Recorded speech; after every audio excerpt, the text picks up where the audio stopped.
அது மட்டும் இல்ல, அதிமுக ஆட்சிக்கு வந்த உடனே எல்லா குடும்ப அட்டைதாரருக்கும் சிறப்பு உதவித்தொகை அவருடைய வங்கியில் 10,000 ரூபாய் வழங்கப்படும்.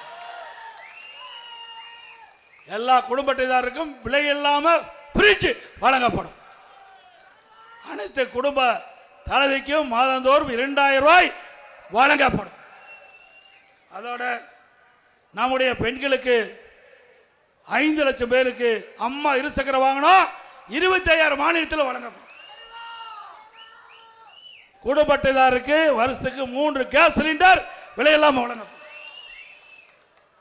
ஒவ்வொரு ஆண்டு தைப்பொங்கல் என்று பொங்கல் தோப்பு கொடுக்கிறோம். அதோட 1000 ரூபாய் பரிசு தொகை வழங்கப்படும்.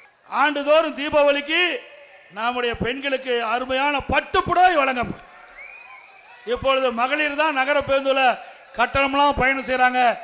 அதிமுக ஆட்சி பண்ண உடனே ஆண்களும் நகர பேருந்துல கட்டணமா பயணம் செய்யலாம்.